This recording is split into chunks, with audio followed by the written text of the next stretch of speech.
Hello everyone, welcome to my Flosstube channel. If this is your first time seeing me, my name is Rosanna. This is my third video, and the last one I did wasn't that long ago. It was about 2 weeks ago.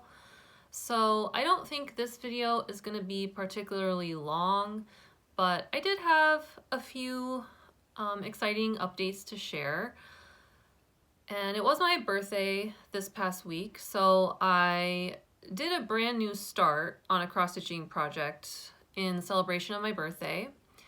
I also had a couple of other new things that I started in the past couple of weeks.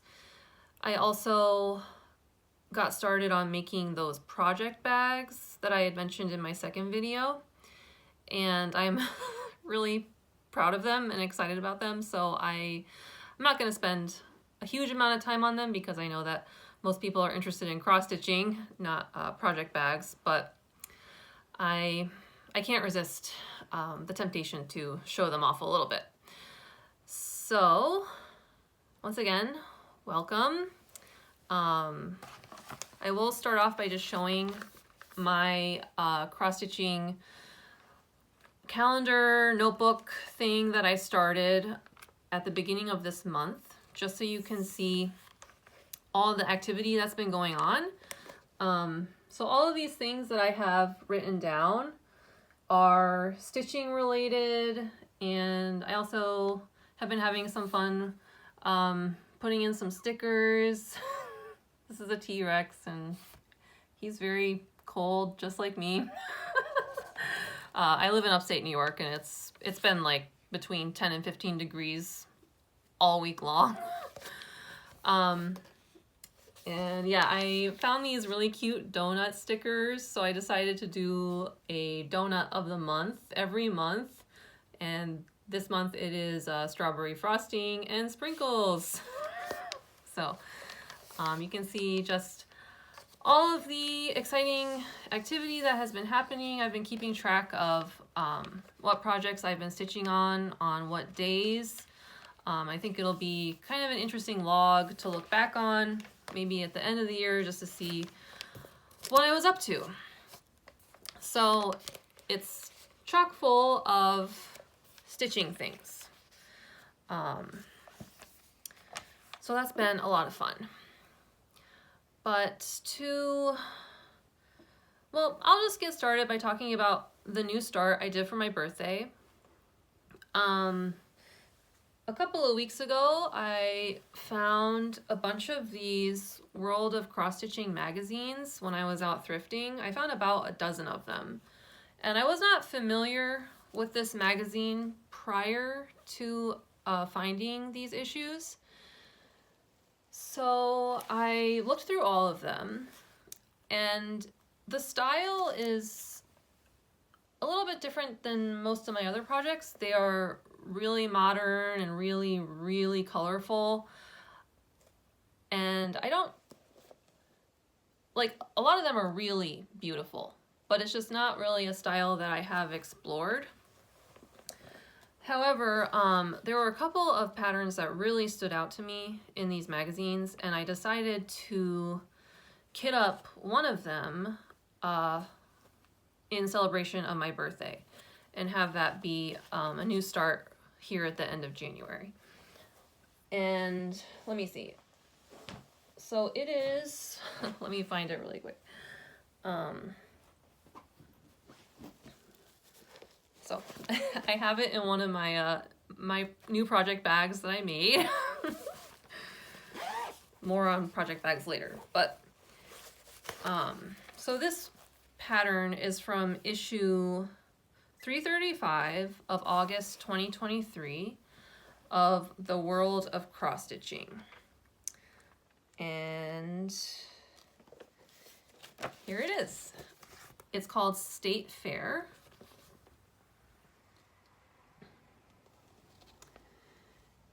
And you can see it is a depiction of a fair, and it has all the classic fair things like the livestock and the vegetable competitions down here,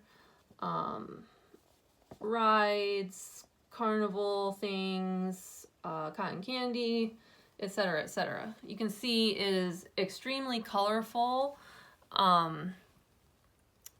and when I found it in this issue of the magazine, I got really excited because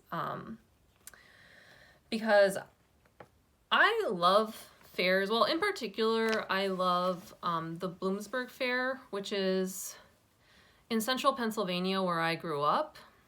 And I go every year. I mean, I have missed 1 or 2 years in my lifetime. When I was out living in California, there were a couple of years I wasn't able to make it back. But, you know, I've been to this fair almost every single year of my life. And it's just, you know, I know fairs aren't for everyone. Some people really don't like the crowds. They don't like the food. They don't like the vibe. I know a lot of people who just really are not into them. But I have to tell you that I am not one of those people. I love this fair, and my mom and I, the both of us, is something we do together. We're always like the first ones there on opening day to go see like who won all the ribbons in the exhibit buildings and look at all the beautiful vegetables, flowers.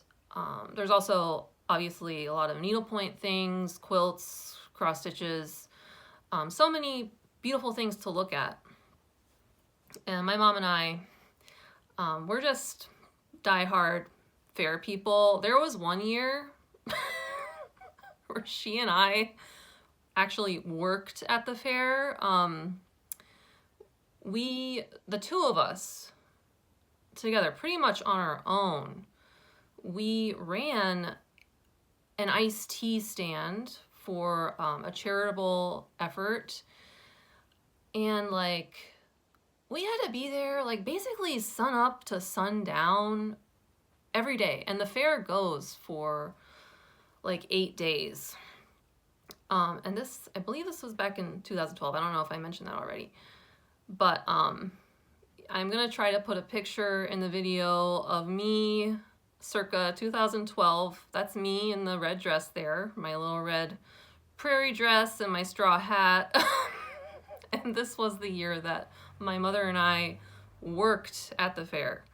And that was like seeing the fair in a whole different light. I think that might have been even too much fair for me. But, you know, I do have a lot of good memories of times like that at the fair with my mom. So when I saw this beautiful pattern in the magazine, I just, to me, it really captures the spirit of the fair. You know, the fair on a beautiful sunny day with all the colors and all, you know, it's like the colors of fall with the vegetables. And we got some animals, and it just really struck me when I was looking through all these magazines. So in honor of my birthday, I decided to let myself do this new start. And luckily, I was able to kit all of the flosses from my stash. So I didn't have to go and get any new flosses. I actually already was able to piece them together from my stash of DMCs and other brands. So I have it all ready, and I only have a tiny bit done because again, I just started it. I'm like brand new start. But I did get one of the little horses done in the middle, and yeah, so far there have been a lot of fractional stitches, even with just this little part. So I'm thinking there might be a lot more of fractional stitches in this pattern. So if you don't like those, you might not like this pattern. But I am using this blue fabric, which I also am using for another project. I like this fabric so much that I just decided to get it again. But it's 32 count blue Whisper Belfast linen, which I got from 123 Stitch, and it's a beautiful light blue. It looked pretty similar to what they had in the magazine. It's not exactly the same, but it looks pretty close. So I'm thinking maybe I'll try to personalize this a little bit. I might try to like change this so it actually says Bloomsburg Fair. I'm not sure. I'll see. I mean, I'd probably have to get out a piece of graph paper and like try to chart it. So we'll see how that goes. I haven't thought about that too much yet, but that's a possibility because it is in particular the Bloomsburg Fair that I have a lot of memories with. And so this is going to be a very sentimental stitch for me, and I'm looking forward to it. And again, I just love the colors and the aesthetic of it. All right, so that's that one, my new start this week in honor of my birthday. And as far as this magazine goes, this is a really recent issue, August 2023. So this is not one of those ones that it is not in print anymore. I believe, it's still coming out. And it says on the front, the UK's #1. So this is based over in the UK. But there's a lot of beautiful patterns. Another one that I liked was this one, Time for Tea, and it's got all these different teacups, teapots, all the different kinds of tea. This one is from September 2021, A World of Cross Stitching. And again, you can just see, like, very similar to the fair one, the colors are so vibrant. So this is a little bit of a new aesthetic for me for cross stitching, but I really like it. It's just something different. So that was that new start. Yeah, I'm not sure if I'll do the tea one. I think I might at some point because it's really pretty. Okay. I did have, this was not, especially celebrating anything, but I did do another new start, and this was back on, I think I started it on January 13th. And I'm sure a lot of you have seen this pattern already. It's called the Summer Quaker by Lila's Studio, Lila''S. I had seen a few other people doing this on Flosstube, and let me show you. I got this one digitally, so I'll show you the model on my tablet here. I'll try not to have too much glare, but this is Summer Quaker. And this is also kind of a new style for me. I've seen so many of these Quaker style patterns out there. It's a very popular style with, I believe the Quaker style just has these really fancy medallion type things. And obviously this is like a modern one. This is not a reproduction, but it's in that style with the medallions. And I haven't really done one like that before, and I thought this was so pretty. And I love like the crabs and the lobsters, the fish. There's even a mermaid in the middle. I think that this quotation on there, I believe it is from Emerson I think I read that in the description. So I was really struck by this. And as my first kind of Quaker style, it's kind of ambitious. It's really big, and it's going to take me forever. I don't think you should expect to see this one done for, I don't know, like 2 years or something like that. We'll see. We'll see how far I get. I've got a lot of big projects going on right now. So I did start that. I have a very small start, which I'll show in a second. But the other thing that I wanted to say about it was the reason I allow myself a new start on this, despite having a lot of other things going on, was that I wanted to try a new technique because, and I'm briefly going to go back to the World of Cross Stitching magazine. I saw this advertisement when I was looking through the magazines. These needles, so, I mean, obviously these are just kind of like standard needles.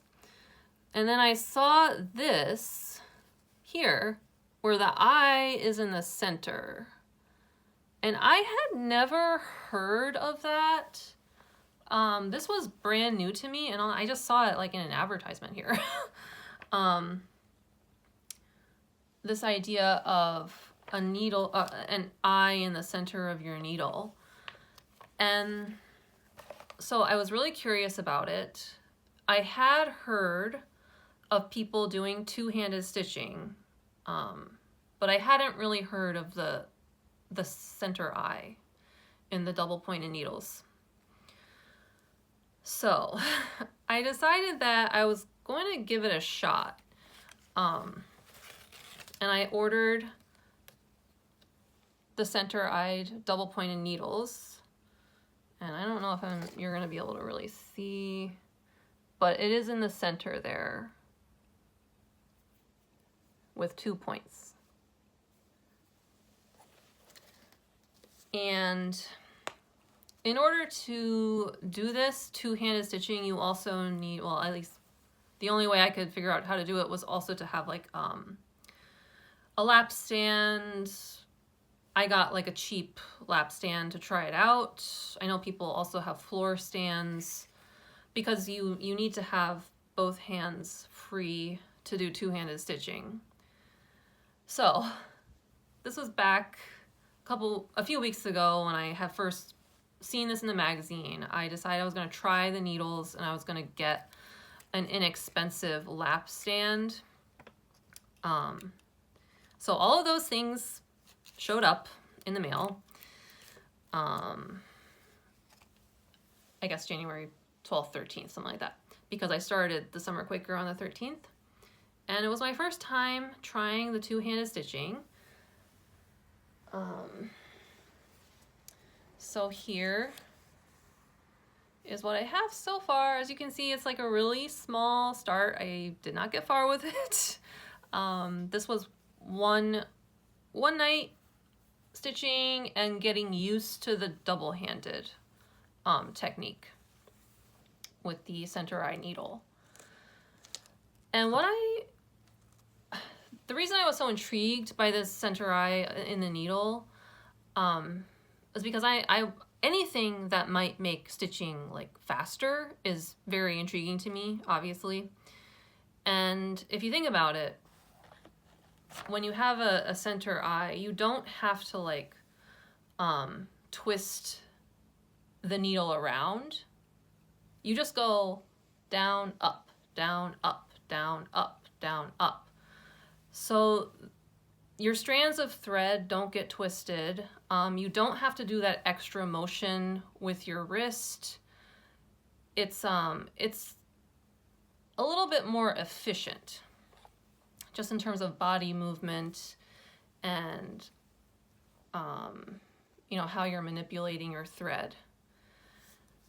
And I had watched, once I had learned about these needles, there's people who have done YouTube videos where they show how to use the double pointed needles. So I watched one of those, and yeah, it just seemed really streamlined and I am still getting used to it, but I didn't have like too much trouble transitioning, I guess. It was a little awkward at first, and I'm not 100% used to the lap stand either. I mean, this is a Q-snap, but it has like these attachments on the back so you could like put it into a little stand. So overall, I don't regret getting the needles or getting the sand, and I'm hoping to get some more time to actually work on this more, so I can get more used to it and make more progress on the summer Quaker pattern. What else I was gonna say? Oh, this fabric is 36 count platinum linen, and I got it through 1-2-3 Stitch a long time ago because I had originally started a different project on it, but then I decided I was gonna scrap that because the colors weren't looking good. So I did have this fabric in my stash already, and so far, I mean, the colors are showing up really nicely for this. So I think this is a good match, the platinum.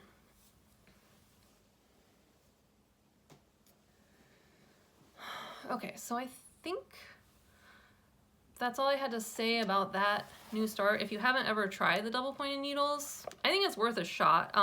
One thing that the reviews were saying of these needles was because that the eye is in the center, it has the potential to be more brittle. And some people were complaining that these would break. I've only been using it like for a little while, so I can't really speak to that. I haven't broken this one yet. And I am using a linen where the weave is like a little looser, so I don't have to jam the needle really forcefully. So far it's been going okay. I also read in one of the reviews of this needle, someone pointed out, you know, as long as you're careful not to hold it in the center, you're less likely to break it, because you don't want to put more strain there than is necessary. So they were suggesting, you know, hold it not in the middle, like hold it at the ends. So I have been trying to do that as well, just to prevent any snapping of the needles. These needles are kind of hard to find.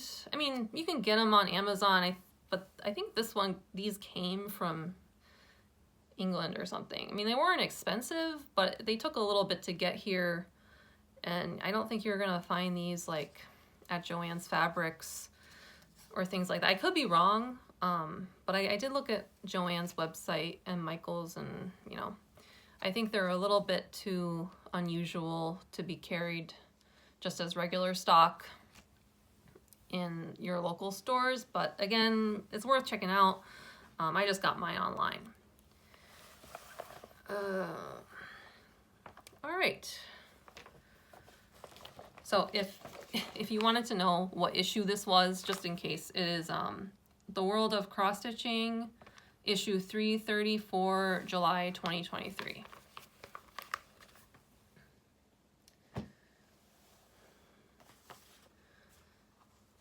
Okay, so that was the summer Quaker, which I'm very excited about.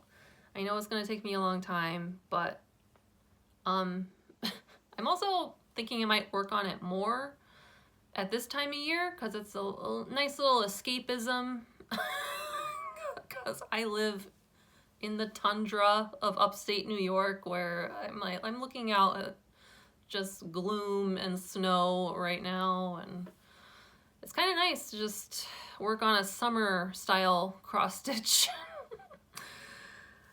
But anyway, moving on. I'm gonna talk a little bit about my project bags, because up until my first project bag, my first one, I made January 11th. So this was less than 2 weeks ago. The tutorial I used was from the Flosstube channel Unfinished Stitches, which I can link down below. And I know there's like a ton of project bag tutorials out there, and I'm sure, you know, there's many good ones. I mean, I didn't really watch that many of them. I just happened to come across the one by Unfinished Stitches. So I used that to make my first bag, and then I tweaked the process a little bit, just for me. And I do think my bags improved from that first one. But okay, I'm gonna put some photos in the video, and this isn't gonna take long. It's just like a brief montage of my project bags. So the first one I made was this one with the Christmas fabric. It's my first one, so you can tell it's not perfect. I cut the backing fabric a little too small by accident, so I didn't really have enough for one side of the binding, and I kind of had to finagle that with an extra piece of fabric and blah blah blah. I mean, it wasn't that big of a deal, and the bag still works fine, but I did have to tweak it a little bit. Also, this was my first time using a sewing machine since, I want to say since like 2016. So I was really just getting into the groove of remembering how to use the machine. And as you can see, I was not sewing in a straight line. So this is not like the best bag ever, but it does work. And I am happy with it despite its flaws. So the next one was, let me see, the clocks. So this is the one with the clock fabric, and this one turned out a little bit better than the Christmas one. However, I did once I finished it, I was like, oh, this looks so cool, like I've definitely improved. And then I tried to open it, but I had messed up one of the steps and I had accidentally sewn it shut. So I had to get on my seam ripper and I had to just rip those threads out, and it ended up not being a huge deal. I was able to fix it, and I had to do a little bit of hand stitching at the very end just to make it functional and to get it correct where you could actually open the stupid thing. But I do love this fabric, and yeah, it looks pretty good. So that was my second one. And then after that, I really did start to improve. They are generally looking better and a lot more streamlined. I used coffee fabric for this very large one, and I don't really see any major issues with this one. I did stop doing the parallel quilting lines because I was having so much trouble sewing in a straight line, and I just thought it didn't look very good, so I just ended up sewing the perimeters of all these other bags. The autumn one, I absolutely love this fabric with the corn and the sunflowers. I just think it's gorgeous, and I did add a little pocket on the inside where I could slip in my pattern, and that was my own innovation. I mean, I know lots of people have done that before, but I just kind of figured out how to do it myself. I added a thin piece of interfacing inside that pocket, and yeah, it ended up looking great and completely functional. There's also this one with the cow. Absolutely love this fabric too. I think this cow is gorgeous. And yeah, so kind of farm themed. I think I have one of my Christmas stitches in there because the pattern fit into that square shape.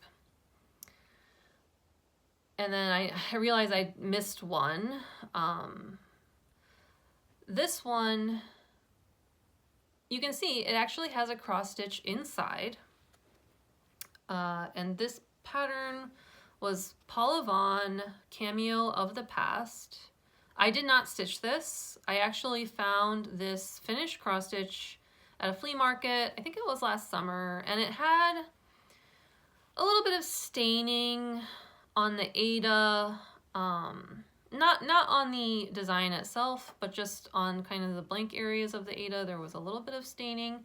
So I wasn't really interested in framing this, but it was so beautiful. Someone did such an amazing job on this cross stitch, and I had it hanging around my house for, you know, since last summer. I didn't really know what to do with it, but wow, it just turned into a gorgeous project bag, and I'm really happy with it, and I'm glad I finally figured out what to do with this beautiful cross stitch that someone else had made.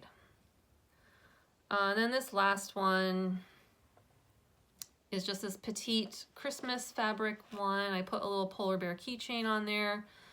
And I don't really have anything in this one yet because it's kind of too small for a lot of projects. But, you know, once I get a tiny project going with only, you know, minimal flosses, I will be using this bag because I think it looks great. All right, so that was my project bag montage. Thank you for bearing with me. I was just really excited about all these bags. You know, I had this thought. I thought to myself, you know, maybe I missed sewing more than I realized. Maybe I missed my sewing machine. I don't know, because I thought that I had been really sick of my sewing machine after doing quilting for a few years and then stopping in 2016.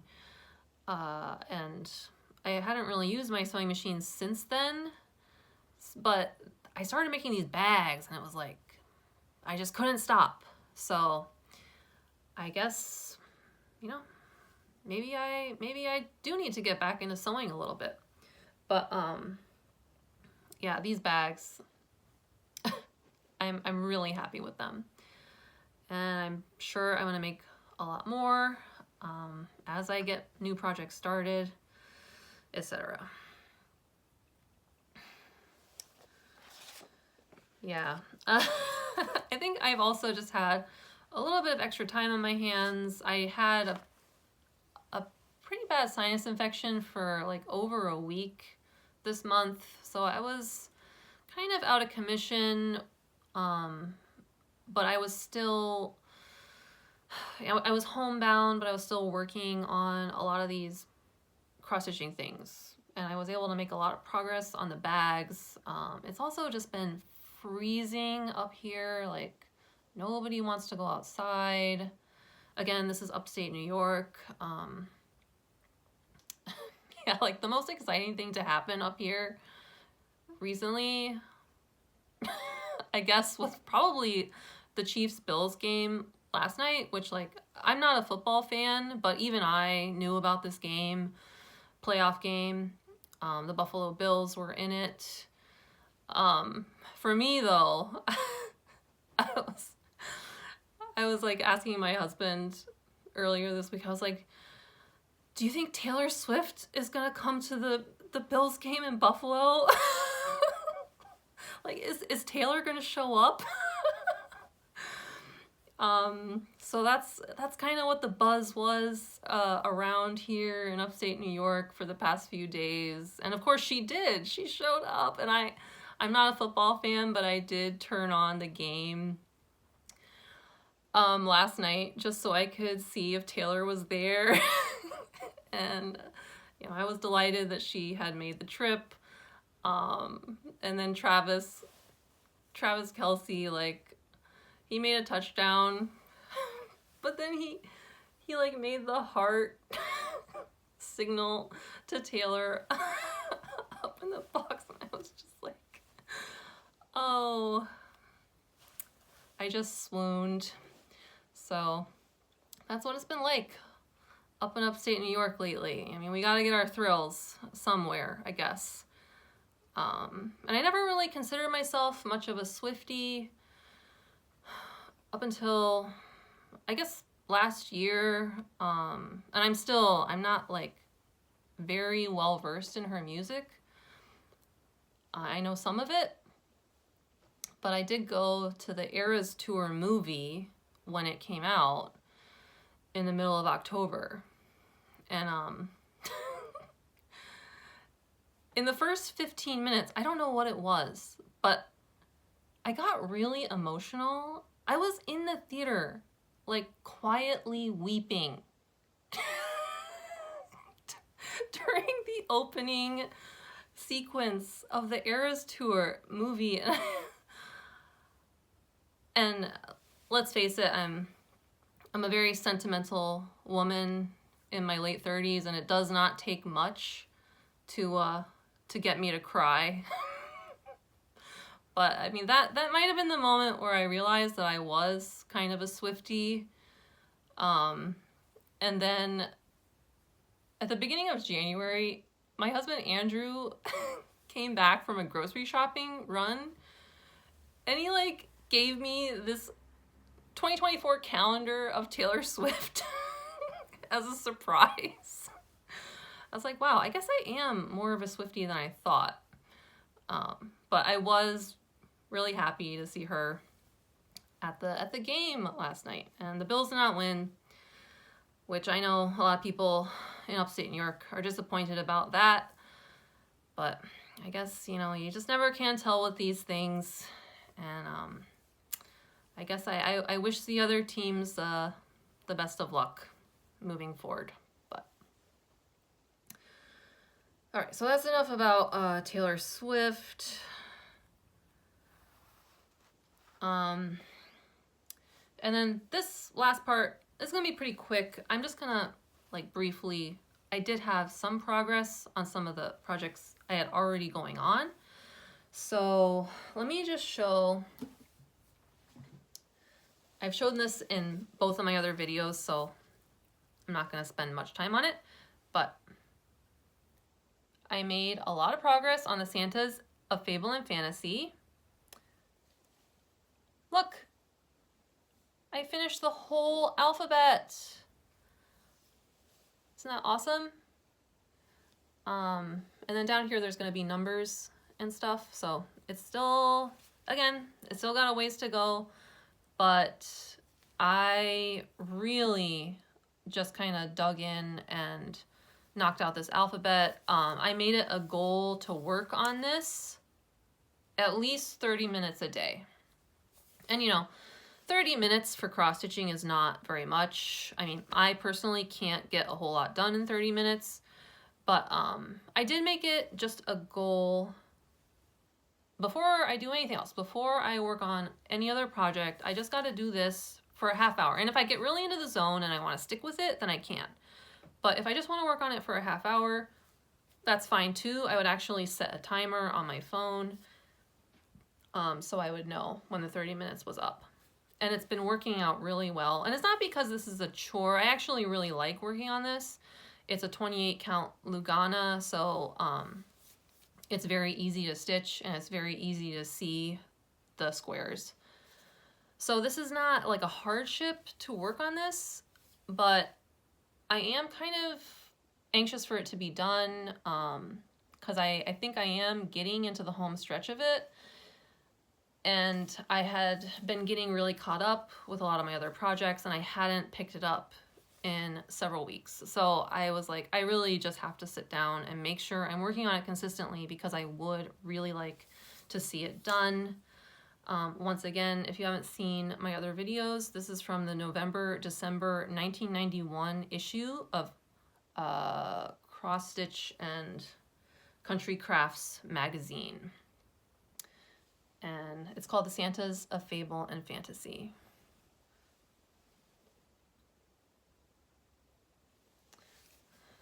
Okay, so that was my update on that. And then I think I just have two more for very quick updates. So I have my Santa's house in this bag with the Paula Vaughn cross stitch. So there's my floss, and you can see the bag.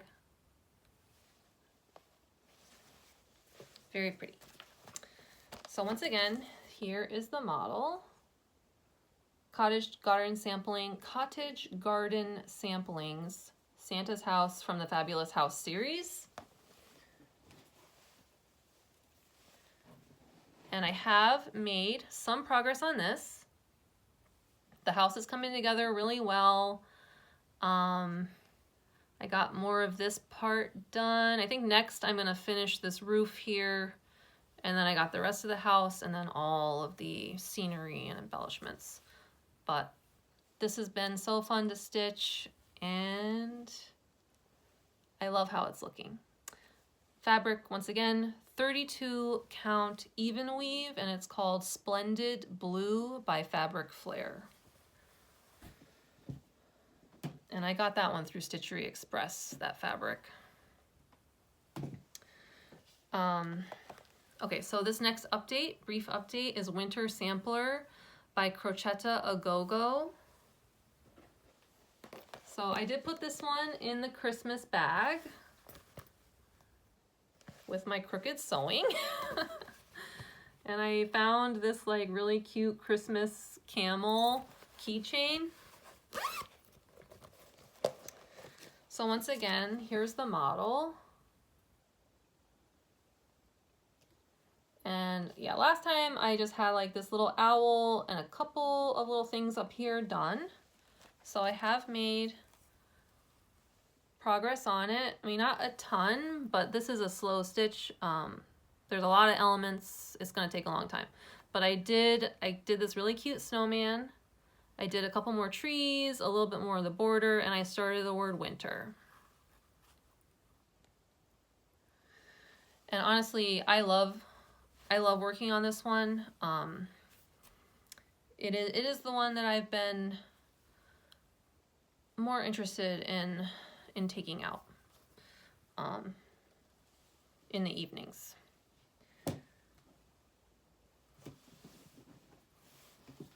Okay, so then my last update of progress that I made is the Mistletoe Loitering Society. And I put this one in the cow project bag just because it fit in there pretty easily. So once again, here's the model. It is by Lindy Stitches.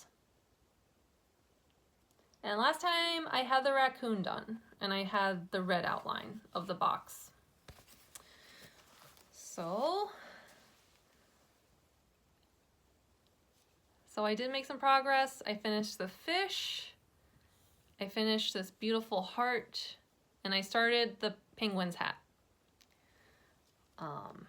And yes, I waxed very poetic about this pattern in my last video, so I won't belabor the point, but I do love this pattern so much. And it's been really fun, also because even though it's Christmassy with the mistletoe, it also, for me, it's also Valentine's-esque, and we got Valentine's coming up, so it's been cute to just have the little heart and be working on this one.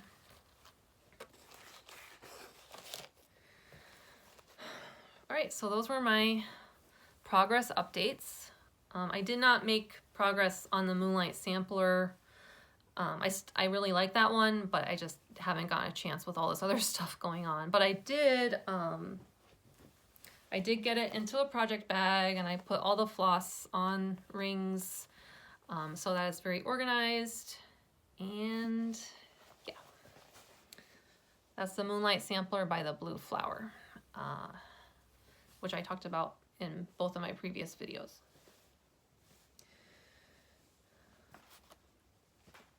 All right, so I'm almost finished. The only other thing is a very tiny amount of haul I just want to like go over really quick. Lindy Stitches, who is the designer who did the Mistletoe Loitering Society, Lindy Stitches. I did get this. This is the same designer. It's called The Spooky Book by Lindy Stitches. And I don't believe this was available as a download. I think I could be wrong, but I think it's just available as the hard copy. So the last time I ordered fabric from 123 Stitch, I just went ahead and added this to my cart because I saw it on the Lindy Stitch's website and I thought it was super cute. So there's a few, and luckily these are like on the smaller side, but I'm thinking maybe around Halloween time I might do this one, which is the Goth Chicken. It's really cute. There's a skull, and I mean, it's like, it's a raven, but it's so funny. And then the other one that I love, I mean, there's several in here. I also like this one, Shiny Things, because this is like stitching themed. And you got the really cute, like sassy birds here. More ravens because it's like spooky book. And then this one I absolutely love, which I think I might also do around the fall. Grave Fellows. I am very enamored of this vulture. He's so cute. In the cemetery. So that was a really cool thing that I got with my fabric a couple weeks ago. And then the last thing I'll show is a thrift store find. I got the pattern at a thrift store, Spring by Lavender and Lace. This is one of the Celtic ladies. There's a whole series of the seasons, and I already did the Celtic Christmas last year. That was my first cross stitch, which I talked about in my first Flosstube video. So I found the pattern, but I also, with it in a bag, was somebody's partially finished Spring.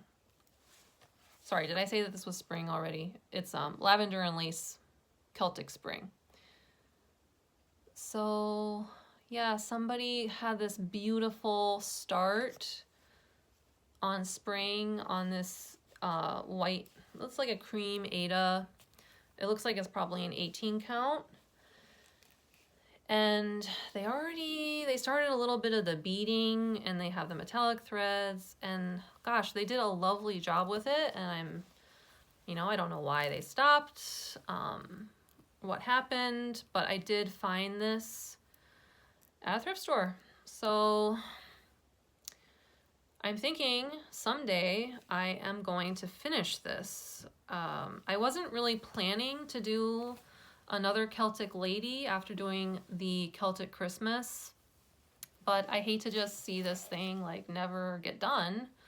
And they did, a fair chunk of it. I mean, there's a lot to do. These dresses are huge. They take a long time. Like, look at her skirt. It's just gigantic. So this would not be a small undertaking, but she's so pretty. And I think I'm gonna keep it in my stash and just hopefully one day get around to working on it. So that was the last update that I had. Thank you so much if you spent any time here today watching my third video. And yeah, maybe I'll do another one like around Valentine's. I'm not sure, but yeah. Stay warm, everyone. I hope it is warmer where you are than where I am. I think the cold snap is supposed to break today. It's supposed to get up to, I think, about 35. So that would be really nice if that happens. But I am looking forward to February. I'm looking forward to spring. I am a little bit over the winter, but that always happens. It always happens, and we just gotta hang in there. All right, so thanks a lot for tuning in, and I'll see you next time. Bye.